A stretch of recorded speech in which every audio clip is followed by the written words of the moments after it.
And I'm joined in studio now by Honorable Emma Kantema-Gaomas, Deputy Minister of Sport, Youth and National Service, as we reflect a little bit on her relationship with him, and of course speak a bit about his ability to identify talent and the deliberate efforts of empowering Namibians across political, tribal and cultural divide.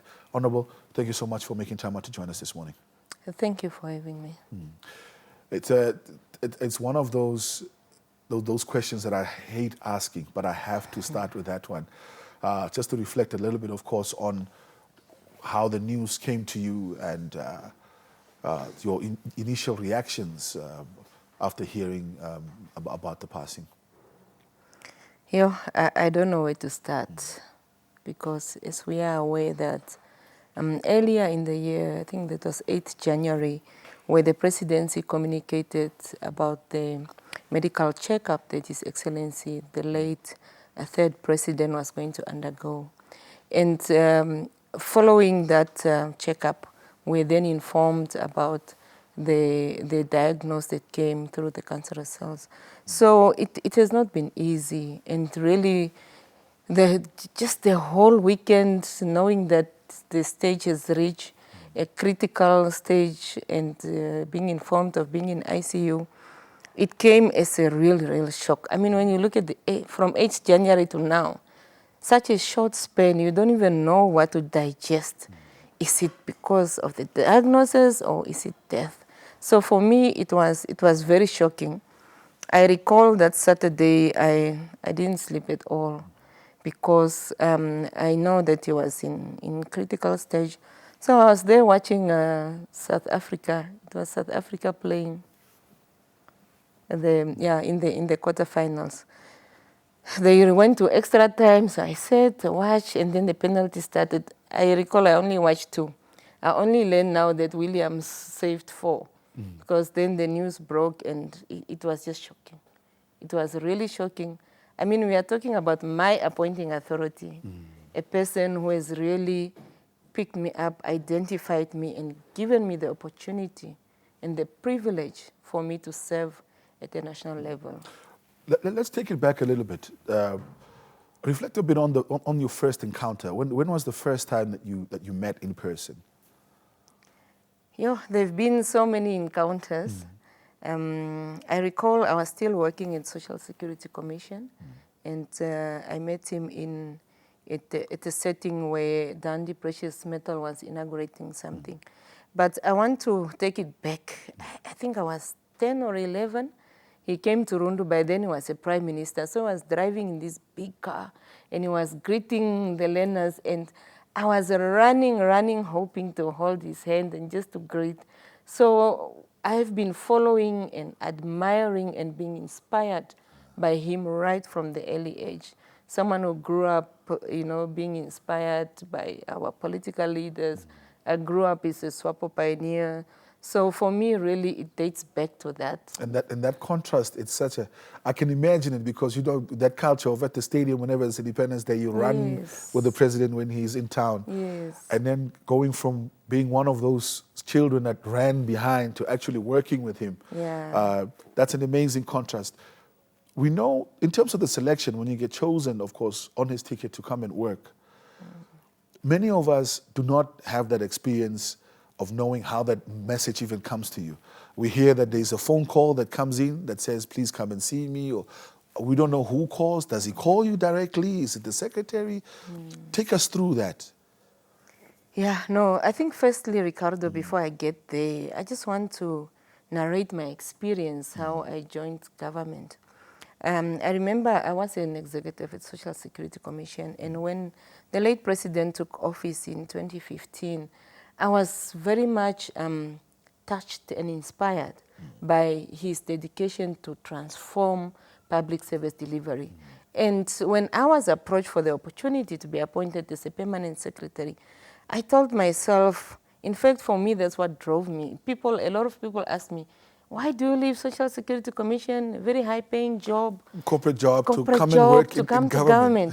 What drove me was that, and I was also inspired by the words of the former president, Roosevelt Theodore, who says that you must not be a spectator on the sideline. You must join and play the game. And I told myself, this is what we want to see. We want government to transform the way how it delivers its service, and this is what Hage is advocating for. And when I was approached for that opportunity, I told myself, well, I don't want to sit on the sidelines. I want to be part of this team that is helping to transform and to really change the whole image of public service delivery. That's what drove me to take up the position. And while I was there doing my job as an head of the administration, and obviously also doing and assisting the work and championing the programs of His Excellency. And then the news came, when I was called. You see, before that, there were lists speculating. All sorts of... Yeah, I'm so happy that my name never featured. It's a hectic 3 months after the elections. Hectic 3 months. But for one reason, I was relaxed, because for me, it's not about positions. For me, it's about the value that I bring. If you have identified that I have the capacity, I'm definitely up to serve the nation. So when His Excellency called, I recall I was even on leave, sick leave for that matter. He called, so the secretary called, he's like, hold on for His Excellency. I'm like, what? I'm in my sick bed, I'm on leave. Okay. So, with his thunderous voice, he's like, oh, why are you sounding? Because I now pick up like, good morning, Your Excellency. It's like, okay, why are you sounding like that? And I'm like, no, I'm fine, Your Excellency. It's like, no. Okay, I want to appoint you to Parliament to go and continue the work and to go and represent me there. And I told to myself that I'm here to serve.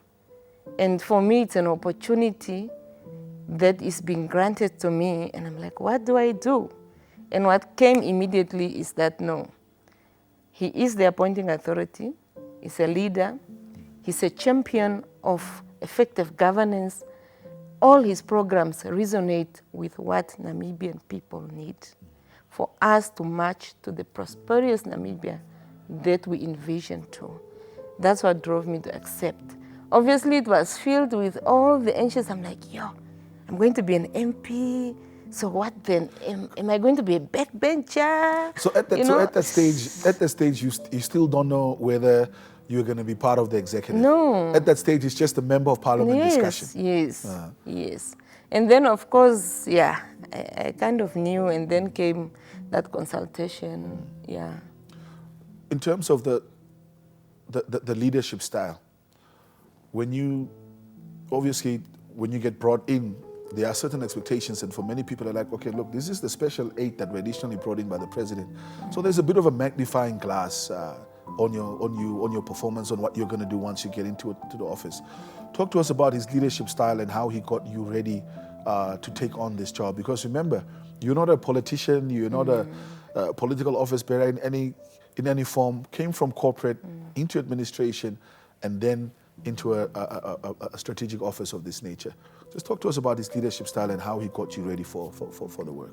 You've heard many people saying that the late president, Dr. Geingob, always opened the doors of his house and always, accommodated people and groomed. So that gave me an opportunity to be mentored, because I know every time I was in his presence, you'll always pick up a lot. You'll learn a lot.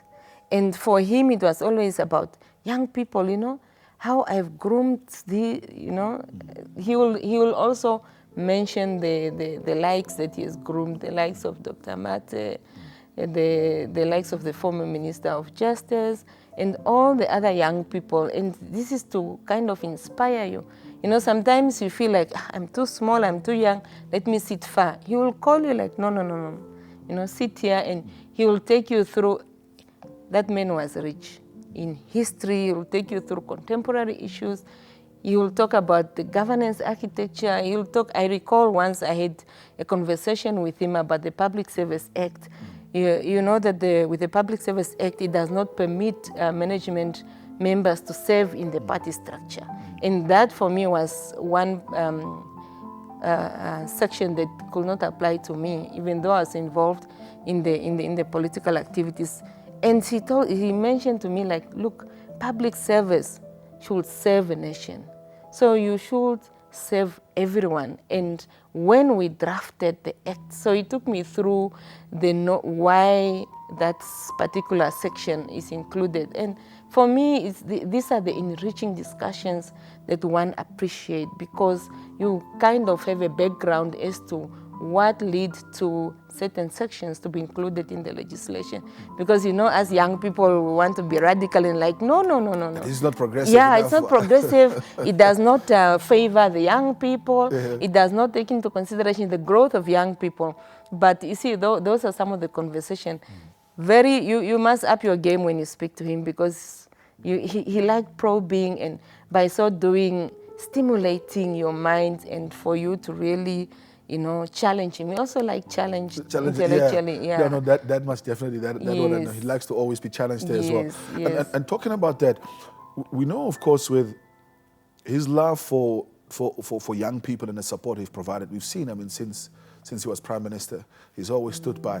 I've always wondered to myself, he can come to, even when he visited the Big Skawas recently, just that ability to be able to connect with people across generational divides. Talk to us a bit about, you know, just that ability to, he can walk into a room with young people and he will walk out leaving them laughing and happy. Same thing with senior citizens. That's a very unique character trait. No, for him, it's so unique that I was telling myself, he does not just talk about inclusivity. He walks the talk. And we see it. Inclusivity, not only at the regional level, not only in terms of tribe, but through across demographics. We have seen young people, we have seen older people, we have seen experience. Why? Because he understands that for one to transform, for one to groom, there must be that, you know, that continuous mentoring and continuous, you know, encouraging even the seniors to also kind of pass on. Because I always say that sometimes we know, as young people, we say that we want to take a position, but it should be smooth. And I quit it to being an athlete, obviously, because I'm in the sports ministry. You know, when you are running a relay, what do? You have to pass on the baton smoothly. You don't just throw it. So you have to pass on that baton. For me, that's the inclusivity I saw President Dr Geingob, you know, demonstrating. And he walks it, and he talks it, and he preaches it. It's even documented in the policies. You look at the policies, he was championing the Harambee Prosperity 1, Harambee Prosperity 2, inclusivity, social protection, as he once mentioned, and this is one quote that really touched me, that, you know, we are judged by how we treat the weakest members of our society. The chain is only as strong as the weakest link. Exactly. In terms of those fond memories, I want us to touch on that a little bit. I want you to share your fondest memory with him. I had Dr. Mate, I think about a day and a half ago, and he was mentioning that in terms of just plugging him out from NBC and giving him that big responsibility, even while he wasn't even educated, just seeing the talent there. The former Justice Minister saying that he bought him his first suit. Honorable McLeod Kashira saying that he had assisted in the father's funeral while he was a Prime Minister, even though they were not even that close at that time. So outside of work, what are one or two fond memories that you can share with us about the President? There are so many that I don't know where to start. One thing with Dr. Dr Geingob is that he was so appreciative. Every time you do something for him, I recall once we were in Grootfontein attending one of the funeral of his family member, and he looked at me and he said, "You are always here." And I really appreciate that you share, you know, it's especially when it comes to difficult times, because I know that sometimes as being human, you only want to share when you are benefiting. You only want to go where it suits you most. But for me, I always believe, and the background how I grew up is that you must support a person when not only supporting a cause, not only supporting in times of happiness, but very important in times of need. As we know that, like the older adage goes, a friend in in need is a friend indeed.